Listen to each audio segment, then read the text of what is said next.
All right, here's the other thing. You got to become a risk taker. Write that down. Viscott said if you're not willing to risk, you can't grow. And if you can't grow, you can't become your best. And if you can't become your best, you can't be happy. And if you can't be happy, then what else is there? You know what? I saw Dr. Norman Vincent Peale 23 years ago. But for 13 years, I wouldn't take the chance. For 13 years, I was living in my comfort zone. For 13 years, I kept saying, Les Brown, you can't do that. Les Brown, you can't have that kind of audience. Les Brown, you don't have the oratorical skills. You don't have the knowledge. You don't have the money. I kept saying, I can't do that. There's an old African proverb that says, if there's no enemy within, the enemy outside can do us no harm. Bishop talks about the enemy in me. If there's no enemy within, how many of you know that you've been your own worst enemy? Raise your hands. So you've got to be willing to get outside your comfort zone. And no one could have told me that the willingness to get outside of my comfort zone, the willingness to fail, the willingness to try, to experiment, the willingness to take some chances, the willingness to do something I'd never done, that in the last 12 years, for 13 years I didn't do it. I convinced myself I couldn't do it. Then the last 12 years, I've earned in excess of $14 million. Let me tell you something, $14 million, a good garden and a healthy hog, and you can make it through the winter in Birmingham, Alabama. Do you hear me? No one could have told me I have 2 books, Live Your Dreams, and It's Not Over Until You Win. No one could have told me, born in an abandoned building on a floor, labeled educable mentally retarded, no college training. No one could have told me I would have produced 5 specials for public television. That I'd had 3 years ago the highest rated, fastest canceled talk show in the history of television. Because I wouldn't do those conflict and controversy shows. No one could have told me. I had no idea that I could do what I'm doing right now. Let me tell you what I know about you, and I don't know you. You got greatness within you. One of Dr. King's mentors, Dr. Howard Thurman, said something one night. I was reading and I couldn't sleep. He said the ideal situation for a man or woman to die is to have family members standing around their bed, praying with them as they cross over. He said, but imagine, if you will, being on your deathbed, and standing around you are the ideas, the dreams that have been given to you by life, the talents, the gifts that you've never nurtured, that you never developed, the skills that you never did anything with, standing around your bed looking at you with large, angry eyes, saying, we came to you. Only you could have given us life. And now we must die with you forever. And the question is, if you died now, what dreams, what ideas, what talents, what abilities, what skills, what books, what sermons, what seminars, what businesses will die with you? Miles Monroe said the wealthiest place on the planet is not in the Far East, where they have oil in the ground. It's not in South Africa, where they have diamond mines. He said the wealthiest place on the planet is the cemetery, because there you'll find dreams not pursued, books never written, songs never sung, sermons never delivered, businesses never erected, talents never nurtured, skills never developed. You survived 1 out of 40 million sperms. You were born to win. God wants you to be rich and wealthy and successful and to live the abundant life. You must affirm that for yourself every day. So as you look at yourself and you look at your life and you look at your circumstances, as you work on your goals and your dreams, here's some things I want to give you. Write this down. Hold yourself to high standards. See, what if Bishop T.D. Jakes had decided when he first received the idea of the Manpower Conference that it could not be? What if he'd allowed that idea to die? We would not be here. See, many of you here, you are pregnant with some ideas. I'm telling you what I know. I will leave here this afternoon, tonight, in 1 hour, doing what I'm doing now. In 1 hour, I'll earn in excess of $150,000. I had no idea that I had the capacity to do what I'm doing right now. You've got genius in you. You're made in the likeness and image of God. You've got greatness in you. You have some special stuff in you. You showed up with it.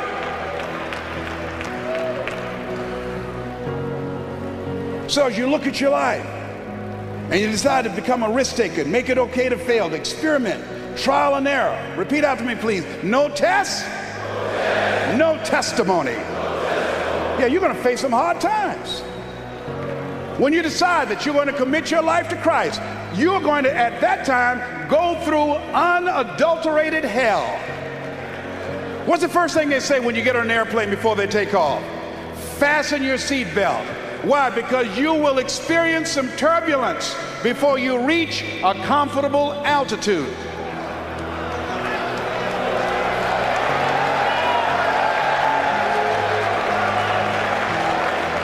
Life was testing me when the man looked at me and said, "You have prostate cancer.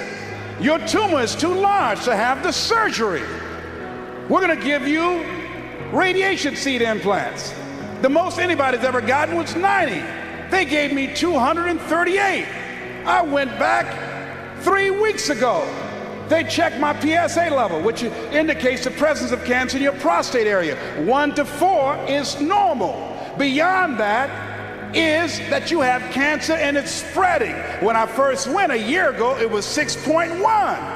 When I went 3 weeks ago at Howard University Hospital, they gave me an MRI, it was 10.5.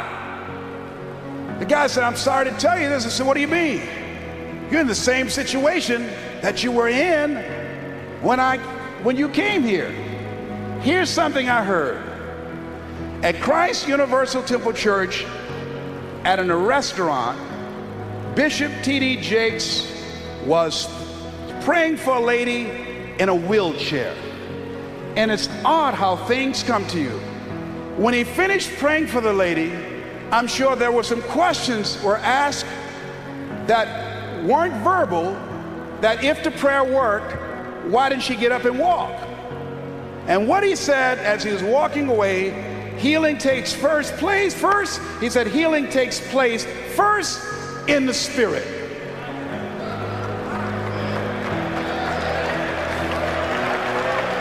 It didn't matter about his numbers.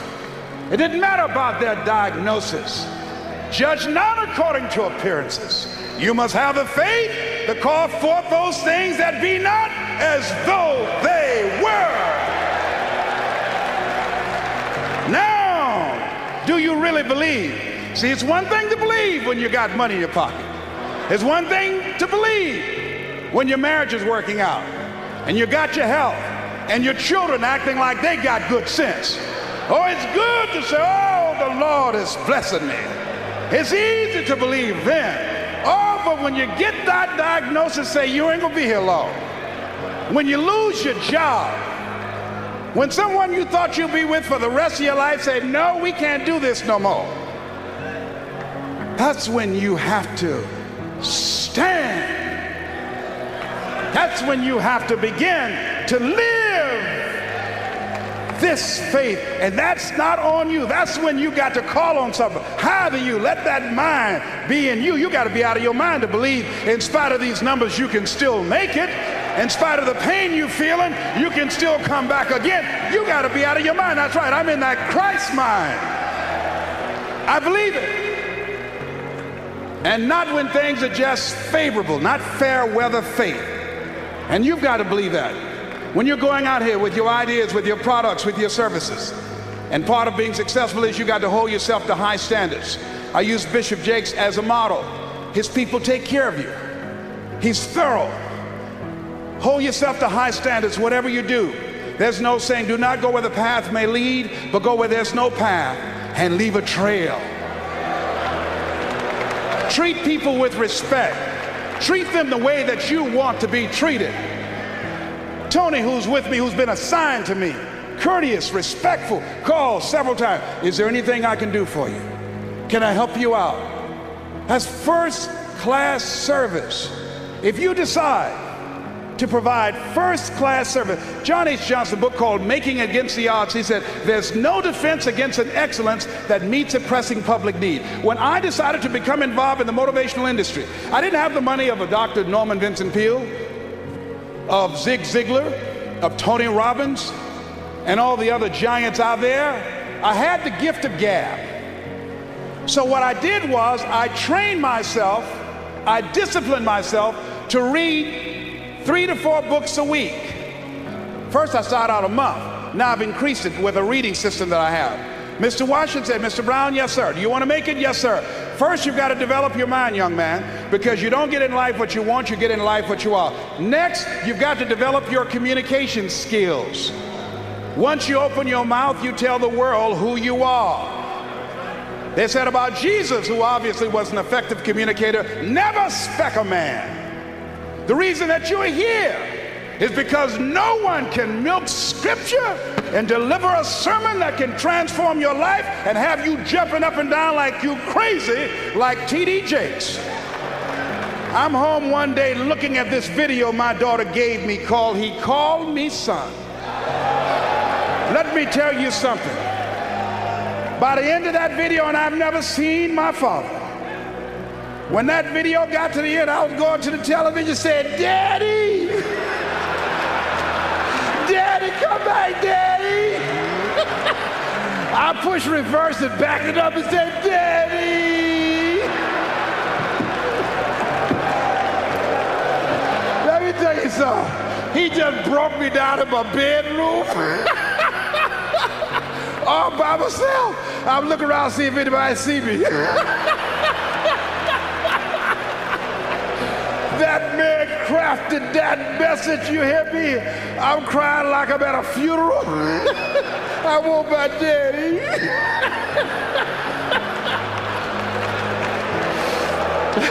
See, that's a gift. You hear me? That's a gift. People use his word anointed. They should not, only place I've ever seen it applicable is in his case. That's the only thing. I mean to tell you, I think I'm a good speaker, but this is a bad boy we got up in here. Words cannot encompass the symbolism of what we have the chance to see up in here. And yet, he's down to earth. I mean down to earth, wear all these little funny outfits he has. I mean, it knocks me out.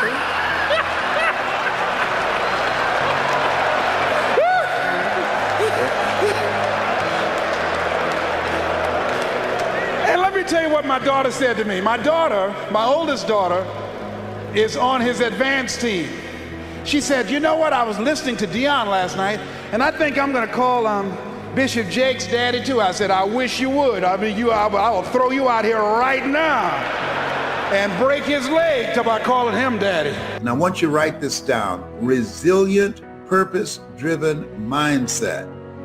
Resilient, purpose-driven mindset. That with all the stuff that's going on, with all of the confusion from the scientific community, from the leadership, from the presidency on down, it has collateral effect.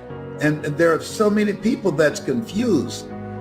You wear the mask or you don't have to wear the mask. Or if you have the coronavirus, you need to wear the mask so you don't give it to somebody else.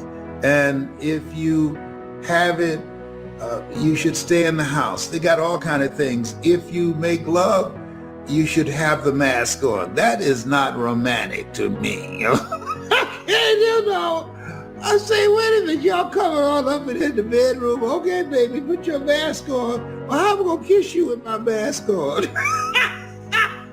Oh, behave. Whatever.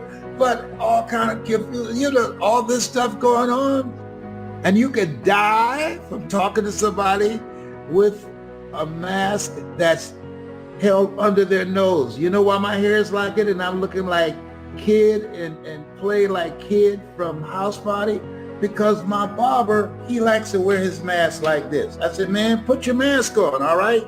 I told him. So he does this. Man, hey, hello. Habla español, English? What? Come on, have I told? Put your mask on, cover your mouth. I know your breath kicking like Bruce Lee, but cover the nose too. I mean, about to make me lose my mind over here. So I decided I'm not going through that. I'm not going through that. I'm not coming out the house till 2027. And I work on myself. I got some new squirrel friends. I'm bilingual. I speak squirrely. And I listen to motivational messages first thing in the morning. You want to listen to my voice. Go on YouTube. Find Les Brown speaking in the Georgia Dome. Find Les Brown. It's possible. And I tell the story about the bamboo tree. Find Les Brown getting unstuck. And I talk about Chicken Man. Listen to things. Listen to me. Listen to things that can build your mental resiliency. You want to have a resilient, purpose-driven mindset that will focus your mind on the goals that you want to achieve, on the things that you need to do to reinvent yourself, to rethink your life, to see whether or not you're on the path to becoming the next greatest version of yourself. And in order to get through this time, I mean, sometimes I when I wake up in the morning, I said, this is still not a dream. This is crazy. People say, I'd like to come by and see you. Is that right? Okay, I'm on the first floor. We can talk through the window. Come on. I mean, just think about this. Every day when I see people with masks on looking outside my window, seeing the squirrels jumping from one tree to the other, they never lose their footing. That's why I learned squirrely. Tyrone, he's leading everybody. He's introducing everybody to me. He's the most motivated squirrel in my neighborhood.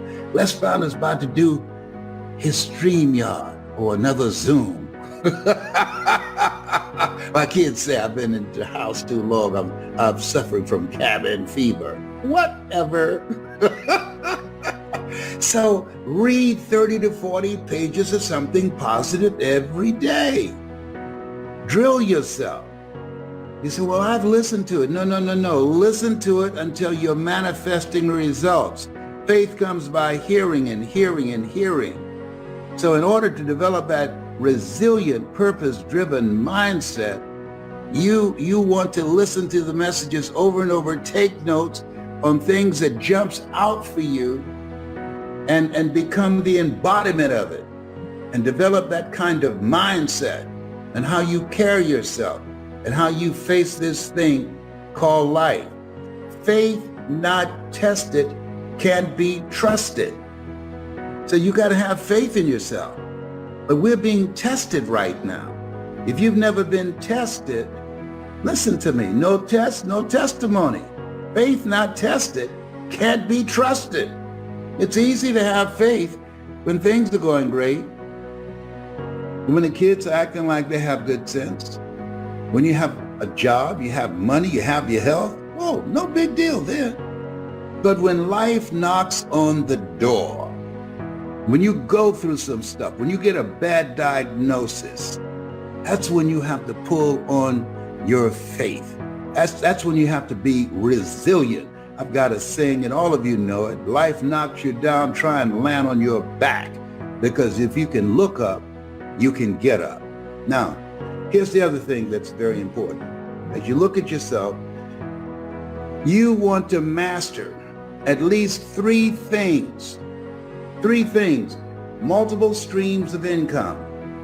Three things: I speak, I train speakers, and I'm an author. And I got other things I'm expanding, and I'm 75. Well, why are you still doing it? Because you're never too old to learn and you're never too young to teach. I believe that the reason that we look at people over a certain age at Alzheimer's and dementia becomes active is because they are inactive. My mother used to say, if you don't use it, you lose it. It takes longer to wear out than to rust out. So the goal is to be actively engaged in life, raising the bar on yourself. Turn down the amount of time that you spend entertaining yourself, watching the television, as my daughter, Dr. Ona Brown, would say, and do things that will stimulate your thinking. It will keep you young. Just because you're 75, chronologically don't mean that you have to look 75. No. And so I decided just because I'm 75, you're not going to count me out. I'm still here. I'm going to be engaged in this thing called life because I have not done my best work yet. You have not done your best work yet. Every day is the best day of your life, as Orrin Hudson would say out of Atlanta, the chess master. Why? Because if you don't believe that, try missing a day. Every day is the best day of your life. Look for ways in which you can begin to master something, learn something today that you did not know yesterday. Expand your horizon, expand your vision of what's possible for you. Continuously be a student. My high school theme was, you never find out how much you know until you find out how little you know. Study. The people that are going to make it today are looking at the various trends. They're going from mindset mastery, learning 3 things that they can master to create non-performance income, and they're studying continuously, learning things that they can get at the end of their fingertips on the internet. There's no excuse today for not being in the mindset of achieving something beyond that which you have already done. Life is an adventure. Helen Keller said life is either a daring adventure or it's boring. And this is an exciting time that you can earn money at the comfort of your home. Think about that. Virtually around the world. I just finished talking to some people in Germany. And then I talked to some people in Toronto, Canada. I'm making money around the world and I'm still home, virtually. Take advantage of this. This is something you want to learn, mindset mastery and skill set mastery of the internet. So everybody can transform a kind of inconvenience in a huge advantage. Without any question, and it takes work. Now, there's no question that there are certain situations and structures around the world that don't allow people to dream. You know, I'm doing some work in South Africa right now, in Johannesburg, and my first step is to help people to learn how to dream, because they were under apartheid, a form of enslavement that did not make dreaming possible. And there are other places around the world that just like that right now, that's destroying people's dreams. And I think that's why we see such global upheaval in terms of many dictatorships, because people are becoming more enlightened. In 2007, Time magazine recognized the computer of the person of the year. And the reason it did, because it gives everyday people access to information that they never had before. And so now people with that access of information becoming more enlightened, and it's causing a great deal of disturbance with various types of governments around the world. It's huge.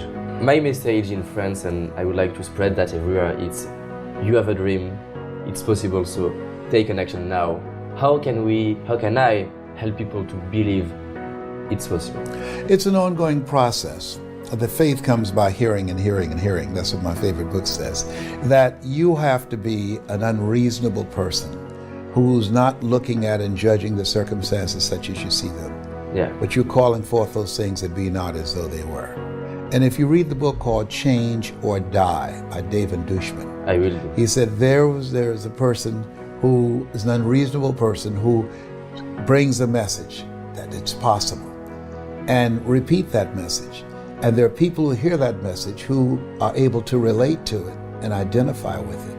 And then they begin to move from and develop a whole approach to life with that new level of enlightenment, that as he speaks or she speaks, it begin to give people a vision of themselves beyond their circumstances and their mental conditioning, and challenges them to begin to embrace some habits that cause them to make some new choices that will help them to carve out and become the architect of their future, as opposed to becoming volunteer victims.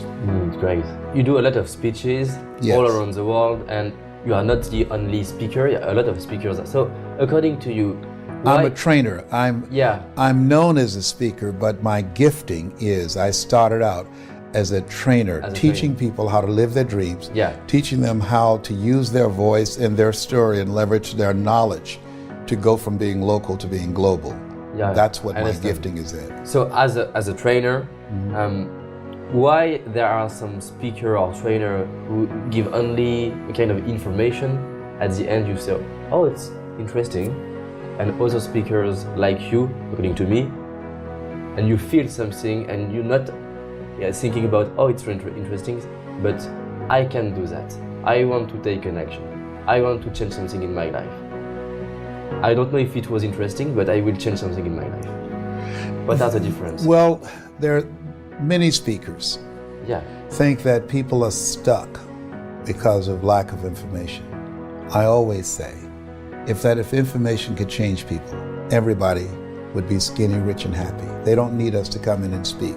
They can go online, they can Google the information. So information alone cannot create transformation.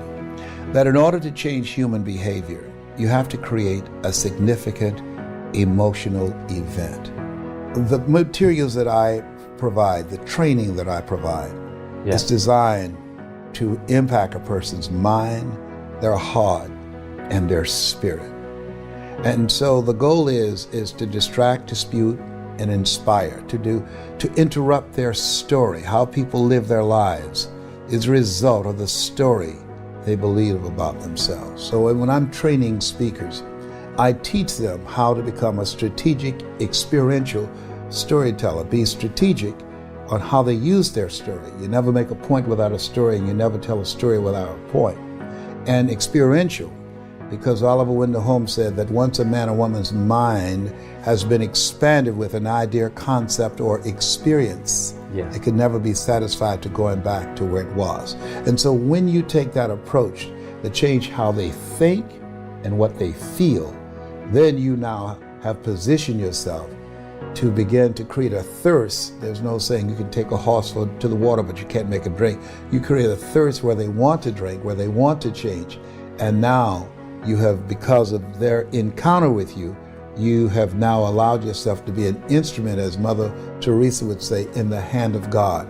And now that person will begin to write a new chapter with their lives. So it's about how do we change the story that people believe about themselves that's been given to them by life, given to them by their circumstances. We learn between ages 0 and 5 what's available for us and what's not available for us. And based upon those experiences and the people around us and our environment, a word formulates in our mind. It's either yes or it's no. A word formulates in our heart. It's either yes or no. It formulates in our spirit, yes or no. And there's various things that can impact the formulation of that word and the conviction behind it and how we move our lives forward.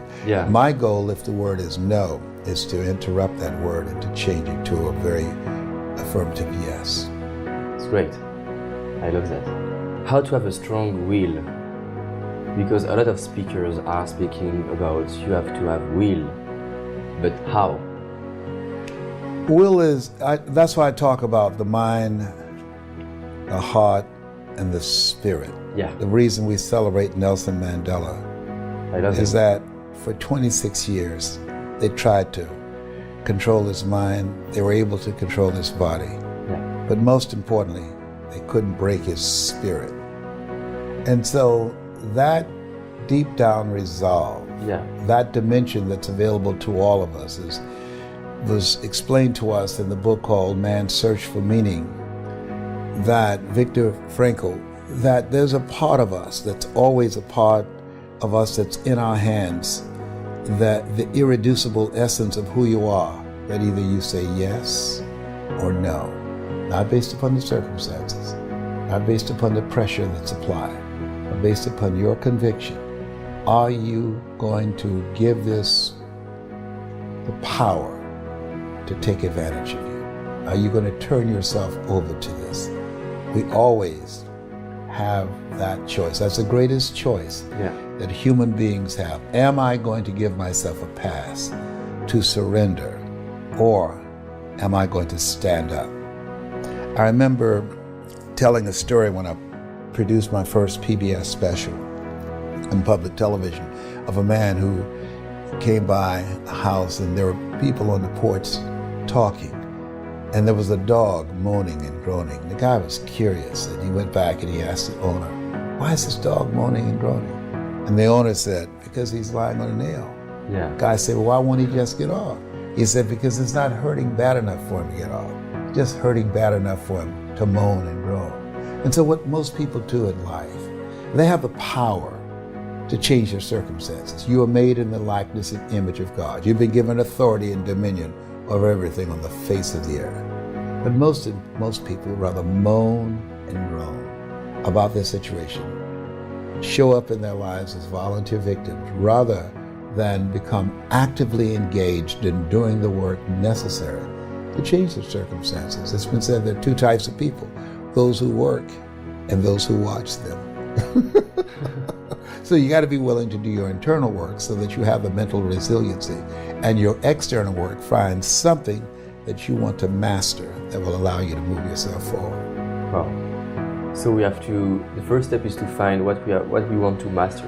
Why are you here? What's your reason for being? Why do you get up in the morning? Most people don't have a clue. Pay the bills, keep a roof over your head. I think we have to reflect on, who am I? Why am I here? What drives me? If I died today, what 3 words would I want said about me if I died today? You know, what is it that defines me? You know, and how do I define myself? Most people allow their circumstances to define them, as opposed to defining themselves and how they're going to show up in life. And so my mission is to help people to connect with the power they have within, their greatness. When you're pursuing your greatness, you don't know what your limits are, so you act like you don't have any. And when you live from that place, you can now be able to make a greater contribution and make a greater impact with your life, because of the fact that you see yourself in a larger context. One of the principles, there are 9 principles that we teach of greatness. Yeah. The first one is each of us can achieve far beyond our horizons and in avenues of life we have never explored. But most people settle in and accept things in life as it has been given to them, as opposed to rising above that, working to create something that they can feel good about. It's the first person principle. Yes. What are the next? The next one is we must take responsibility for our actions and our reactions. Yeah. When you look at your circumstances, you know, George Bernard Shaw said, the people look for the things that they want in life, and if they can't find them, they create them. And so when we look at ourselves, it's about doing that. It's about taking ownership for your stuff, for your life. And one of the things I emphasize, that changing is not easy, that changing your life, changing habits, reinventing yourself, picking yourself up after life has knocked you flat on your back. I've got to say, when life knocked you down, try and land on your back, because if you can look up, you can get up. Well, that sounds cute, but that's not easy. When I was diagnosed with prostate cancer 17 years ago, that first time that happened, I said, hey, I can handle this. And then when it came back a year later, last year, 17 years later, and this time it metastasized to 7 areas of my body and ate 40% of my T1 vertebrae. Now the stakes are higher. It's as life saying, okay, Mr. Motivator, you beat cancer the first time. What you gonna do now? I started laughing. When the doctor told me, he said, why are you laughing? Are you in denial? I said, no. I said, I feel like Mother Teresa. He said, what do you mean? She said, Lord, I know you know how much I can bear. I just wish you to have so much confidence in me. I said, the stakes are higher. So I've got to dig in and got to fight more. Because at the end of the day, life is a fight for territory. And once you stop fighting for what you want, what you don't want will automatically take over. And so it's a fight, it's a challenge in life every day. And what we have to do is embrace it. What we have to do is see it as a project to be worked on. I read something once that I live by. It said, in life, you will always be faced with a series of God-ordained opportunities, brilliantly disguised as problems and challenges. And so I see even cancer as a gift, as a God-ordained opportunity. It is a kind of test for you to improve. It's a test, right? No test, no testimony. Yes. Wow. And so you have to be willing to step up and handle it. Anybody can have faith, David. If the bills are paid, if they have their health, the marriage is working out fine, the children acting like they have good sense, they have a lot of money in the bank, a lot Everything of is perfect. investment. Anybody can have faith under those circumstances. The true challenge of faith is when life knocks on the door. The true challenge when you lose your health, or something happens to someone you care about, or you lose your wealth, or some tragedy happens to you. All of us over the next year will experience at least 3 tragedies. We will experience it personally or someone we care about. Charles Udall said in life, he said, things may happen around you and things may happen to you, but the only things that really count are the things that happen in you. And that's where, that's our domain. That's where we have the control. Yeah, we choose the answer. Yes, we did too. And we choose how we're going to respond to this. Will I allow this to get the best of me? Will I allow this to stop me? Am I going to surrender to this? Will I give myself a pass? Will I wimp out on myself? That's always a choice. I love that. In the speech, just before you said a sentence that I love, can you repeat it about the fact that when it's hard? If you do what is easy. Yeah, I love that. Giving yourself a pass, giving yourself permission to stop. If you do what is easy, your life will be hard. But if you do what is hard, your life will be easy. I didn't do what I'm doing now for 14 years because it was hard to make the radical change in my approach, my dress, my learning the language of corporate America, gaining access, developing myself an intellectual resource where corporations would reach over people with years of experience, PhDs and MBAs, and I have no experience and no credentials, and be able to compete with them. It was hard, but we can do hard. All of us have moments in our lives when things have been thrust upon us and we had to do hard. So if you do what is easy, your life will be hard. But if you do what is hard, your life will be easy.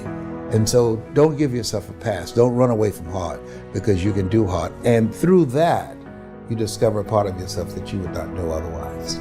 Yeah, you are building your power when you have challenges and when it's hard. Yes, those things only happen through growth experiences, through challenges. If you go to the gym to work out and you don't feel any discomfort the next day, here's what we know. You haven't done anything. And so you got to challenge yourself. Yeah. And you're going to get hurt. You know, Viktor Frankl calls it unavoidable suffering. Life is full of pain and disappointment. It's a part of the process. And we are proud of ourselves when we overcome something. When we overcome things, we discover things about ourselves. No test, no testimony. No guts, no glory. Yeah. And I was doing a broadcast once, and a guy was coming up, and he had crutches. He was coming up to be interviewed by me, and he missed a step, and he fell. It was a very embarrassing moment. And I went down to help him get up, and he said, "Don't feel sorry for me or being embarrassed." He said, "It goes with being a paraplegic. I fall all the time." And so We fall all the time in life. We make mistakes all the time in life. Yeah. You know, there's no life without mistakes. Anything that's worth doing is worth doing badly. It's worth doing right if you know how to do it. But if you don't know how to do it, it's worth doing badly until you get it right. All of us are going to fall on some tough times. 8 out of 10 millionaires have had to file bankruptcy. It's a part of the process. You go up, go down. And we learn things during the tough times. That's where we really learn things. That's where we begin to discover things about ourselves. Adversity introduces you to yourself, that are part of yourself that you would never know otherwise when things are going real good for you.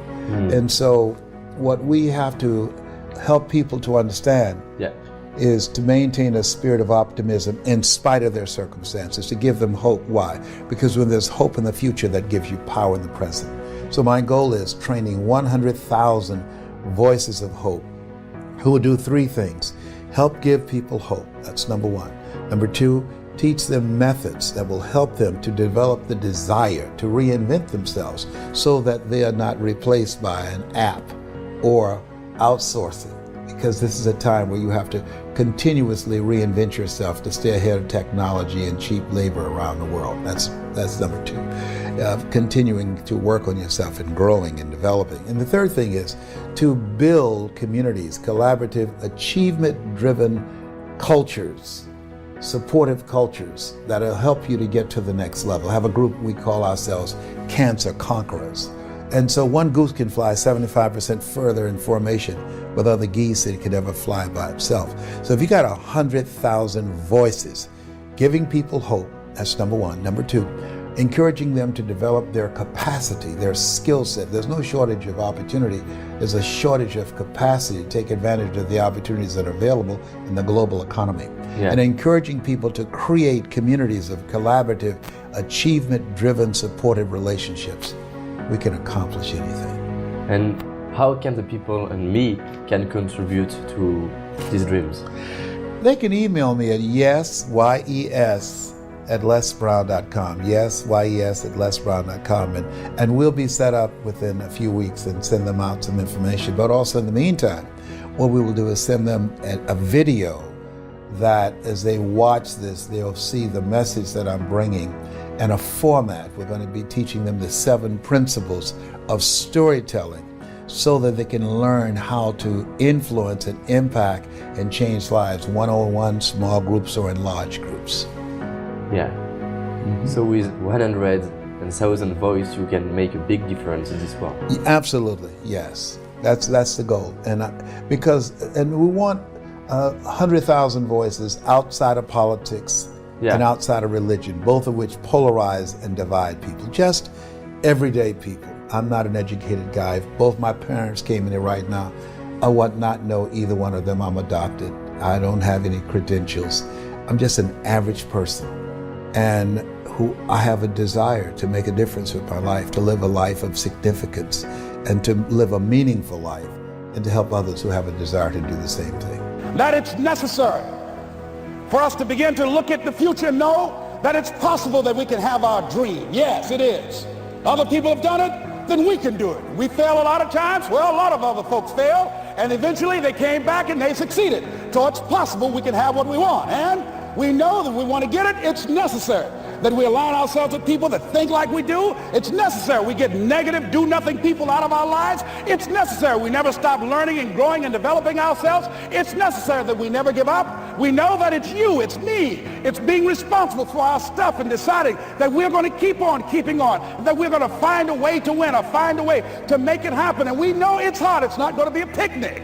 Yes, it's hard, and we will do it hard. And once we do it hard and we go through it, we realize it was worth it. And once you discover it was worth it, it is done. It's done.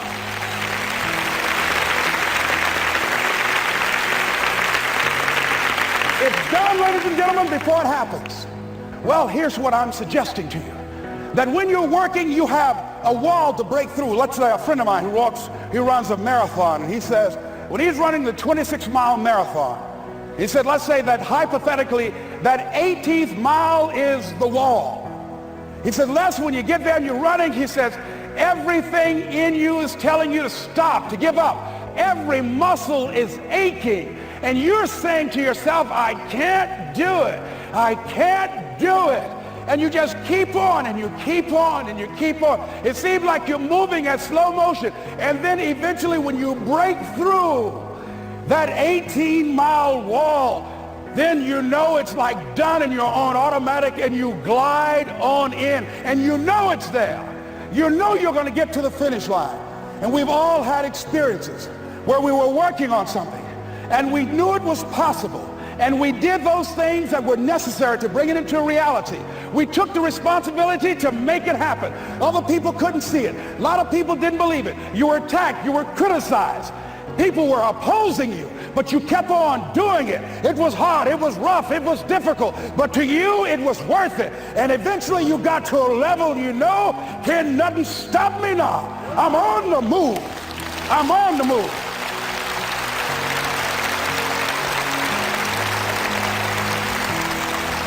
Finally, I'm thinking about a friend of mine who is no longer operating on this dimension. His name is Jack Boland. He had this vision of a church that would serve various types of needs for people. There's supportive needs and helping them in recovery from drugs and alcohol and whatever addictions that they might be involved in. And he was known for bringing in different kinds of speakers.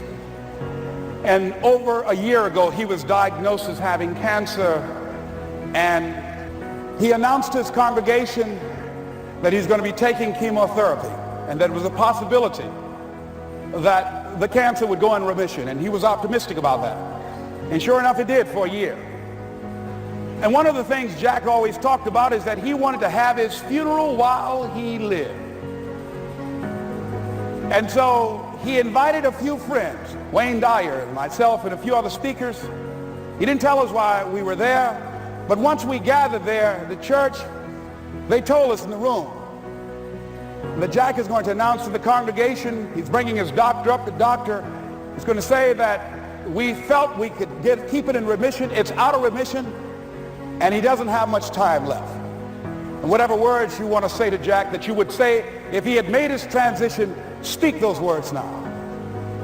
Well, we were shocked and we were somewhat stunned until Jack got there. They brought him in a wheelchair, and boy, was he courageous, and he had a strong smile, and they helped him up the steps, and he sat behind the podium. And each of us got up and we said a few things about Jack and the impact that he made on our lives. And he said, the doctor, after announcing that Jack didn't have long, he says, "Doctor," he said, "I accept what you say, but it's possible that does not have to be the case. But if it is, I will enjoy life to the very last breath I take, even the chemotherapy. I will enjoy that." And Jack did, ladies and gentlemen. And when they said that all of his vital organs were failing, they called his family and his close church staff to the hospital and said, "He's dying." And so they came and they all gathered in the room. And Jack at that time was unconscious. And he gained consciousness.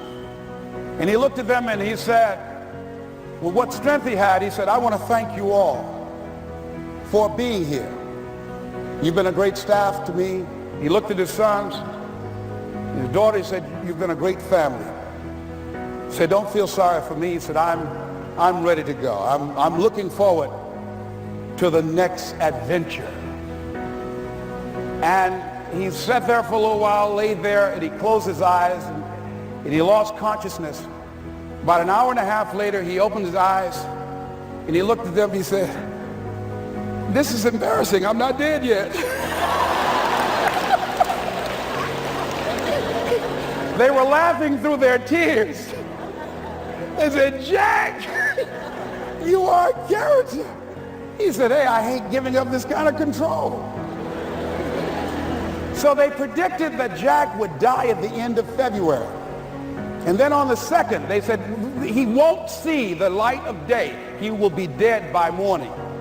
Ladies and gentlemen, Jack died on March 4th. And we believe that even in his dying, Jack sent his congregation a message that I want to give to you with his permission. March 4th is the day he died, and we believe Jack was saying, March 4th.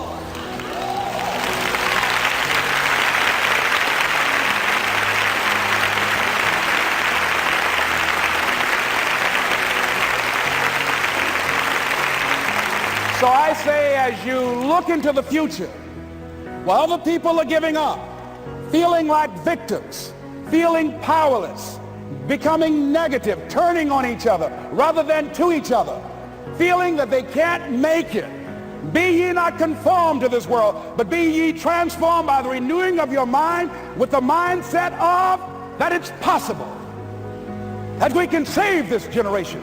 It's possible that we can create new industries, a new economy. It's possible that I can find a new profession, a new job. It's possible I can create a new life.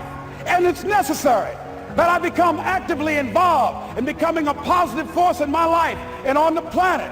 And it's me, yes, it's you, it's all of us, pulling together, working together to create this brand new future.